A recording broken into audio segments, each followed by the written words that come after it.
വെറും 10 മിനിറ്റ് കൊണ്ട് ഉണ്ടാക്കാൻ പറ്റുന്ന ഒരു മീൻകറി ആട്ടോ ഇത്. അതും ടേസ്റ്റിന്റെ കാര്യത്തിലൊക്കെ ഒരു കോംപ്രമൈസും ഇല്ല കേട്ടോ. അത്രയ്ക്കും ടേസ്റ്റി ആയിട്ടുള്ള ഒരു മീൻകറി ആട്ടോ. ഇത് കാണുമ്പോഴേ അറിയാലോ എന്തുമാത്രം ടേസ്റ്റി ആയിരിക്കും ഇതെന്ന്. പിന്നെ ഓഫീസിലൊക്കെ പോകുന്നവർക്കും അതുപോലെ സ്കൂളിലൊക്കെ രാവിലെ കുട്ടികൾക്ക് കൊടുത്തുവിടാനുമൊക്കെ വളരെ എളുപ്പത്തിൽ ഉണ്ടാക്കാൻ പറ്റുന്ന ഒരു മീൻകറി ആട്ടോ. എന്നാൽ ഇത് എങ്ങനെയാ ഉണ്ടാക്കുന്നത് ഒന്ന് കണ്ടു നോക്കിയാലോ. അതിനു മുന്നേ ഈ ചാനൽ ഇതുവരെയും സബ്സ്ക്രൈബ് ചെയ്തിട്ടില്ലെങ്കിൽ ഒന്ന് സബ്സ്ക്രൈബ് ചെയ്ത് സപ്പോർട്ടോടെ ചെയ്തേക്കണേ. ആദ്യമേ തന്നെ നമുക്കൊരു കൂട്ടൊന്ന് റെഡിയാക്കി എടുക്കേണ്ടതായിട്ടുണ്ട് കേട്ടോ. അതിന് വേണ്ടിയിട്ട് ഒരു മിക്സിയുടെ ജാറൊന്ന് എടുത്ത് വെച്ച് അതിലേക്ക് ഒരു 15ഓളം കുഞ്ഞുള്ളി ചേർത്ത് കൊടുക്കാം കേട്ടോ.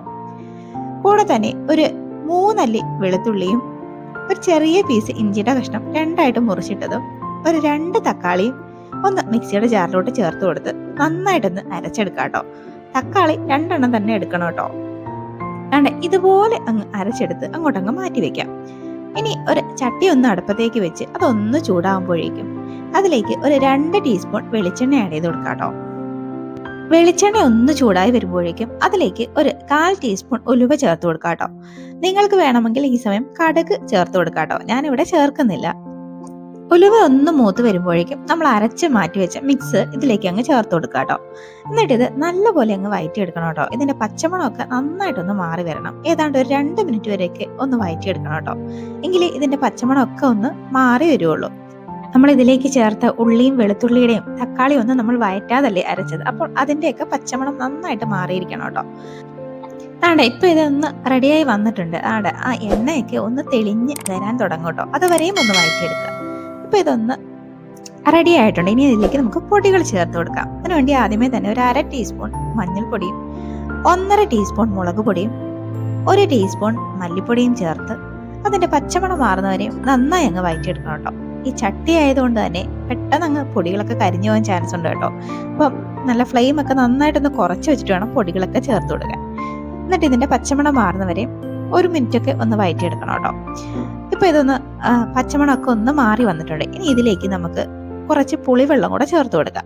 ഞാനിതിലേക്ക് സാധാ വാളംപുളി ഒരു നെല്ലിക്ക സൈസിനുള്ള പുളി എടുത്തിട്ട് അതിന്റെ നീരെടുത്ത് ചേർത്ത് കൊടുത്തേക്കാം കേട്ടോ. നിങ്ങൾക്ക് വേണമെങ്കിൽ ഈ സമയം കൊടംപുളി വേണമെങ്കിലും ചേർക്കാം കേട്ടോ. എന്നിട്ട് ഒന്നങ്ങ് മിക്സ് ആക്കി കൊടുക്കാം. ആ മസാലയൊക്കെ ആയിട്ട് നന്നായിട്ട് അങ്ങ് യോജിപ്പിച്ചെടുക്കാം കേട്ടോ. അപ്പൊ ഇതൊന്ന് യോജിച്ച് വന്നിട്ടുണ്ട്. ഇനി ഇതിലേക്ക് നമുക്ക് കുറച്ച് വെള്ളവും കൂടെ ഒന്ന് ആഡ് ചെയ്ത് കൊടുക്കാം. ഞാനിവിടെ മിക്സിയുടെ ജാറ് കഴുകി ആ വെള്ളം കേട്ടോ ചേർക്കുന്നത്. ഏകദേശം ഒരു 1.5 കപ്പ് വെള്ളമൊക്കെ ആഡ് ചെയ്തിട്ടുണ്ട് കേട്ടോ. ഇനി അതും വീണ്ടും ഒന്നും കൂടെ അങ്ങ് മിക്സ് ആക്കി എടുക്കാം. വളരെ പെട്ടെന്ന് തന്നെ റെഡിയാവും കേട്ടോ ഈ കറി.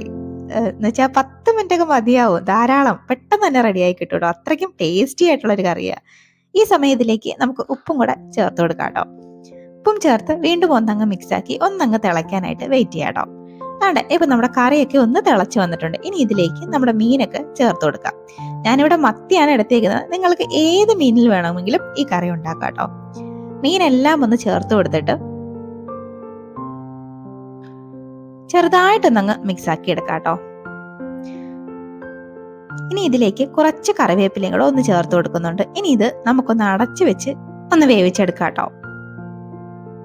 ഒരു 5 മിനിറ്റ് ഒന്ന് അടച്ചു വെച്ചൊന്ന് വേവിക്കണം കേട്ടോ. ഫ്ലെയിം ഒക്കെ മീഡിയമിൽ വെച്ചാൽ മതിയാവും. ഇപ്പൊ ഒരു 5 മിനിറ്റ് കഴിഞ്ഞിട്ടുണ്ട്. കറിയൊക്കെ ഇപ്പോഴേ ഒന്ന് സെറ്റായി വന്നിട്ടുണ്ട് കേട്ടോ. ഇനി ഇതിലേക്ക് നമുക്ക് കുറച്ച് കുരുമുളക് പൊടി കൂടെ ഒരു പച്ചമുളക് കൂടെ ഇങ്ങനെ നെടുകെ കീറി ഒന്ന് ചേർത്ത് കൊടുക്കണം കേട്ടോ. ഈ സമയത്തൊന്ന് ചേർക്കുമ്പോഴത്തേനും നല്ലൊരു ഫ്ലേവറൊക്കെ കിട്ടും കേട്ടോ. വീണ്ടും ചെറുതായിട്ടൊന്ന് മിക്സ് ആക്കി കൊടുക്കാം. ഒരുപാട് ബലമൊന്നും കൊടുക്കരുത്. മീനൊക്കെ ഒന്ന് പൊടിഞ്ഞു പോകും കേട്ടോ. ചെറുതായിട്ടൊന്ന് മിക്സ് ആക്കിയിട്ട് വീണ്ടും ഒന്ന് അടച്ചു വെച്ച് ഒരു 5 മിനിറ്റ് കൂടെ ഒന്ന് വേവിച്ചെടുക്കാം. ഇപ്പൊ ഒരു 5 മിനിറ്റ് കൂടെ കഴിഞ്ഞിട്ടുണ്ട്. നമ്മുടെ കറിയൊക്കെ സെറ്റായി വന്നിട്ടുണ്ട്. എണ്ണയൊക്കെ തെളിഞ്ഞ് നല്ല സൂപ്പറായിട്ട് വന്നിട്ടുണ്ട്. കാണുമ്പോഴേ അറിയാലോ നല്ല ടേസ്റ്റിയാണെന്ന്. അപ്പം എല്ലാവരും ഒന്ന് ട്രൈ ചെയ്ത് നോക്കണം കേട്ടോ. ഫൈനലി കുറച്ച് കറിവേപ്പിലയും കൂടെ ചേർത്ത് നമുക്ക് ഫ്ലെയിം അങ്ങ് ഓഫ് ചെയ്യാം കേട്ടോ. വളരെ പെട്ടെന്ന് തന്നെ ഉണ്ടാക്കാൻ പറ്റുന്നൊരു കറിയല്ലേ. അപ്പം എല്ലാവരും ഒന്ന് ട്രൈ ചെയ്ത് നോക്കിയിട്ട് അതിന്റെ ഫീഡ്ബാക്ക് മറക്കാതെ കമന്റ് ബോക്സിൽ ഒന്ന് അറിയിക്കണം കേട്ടോ.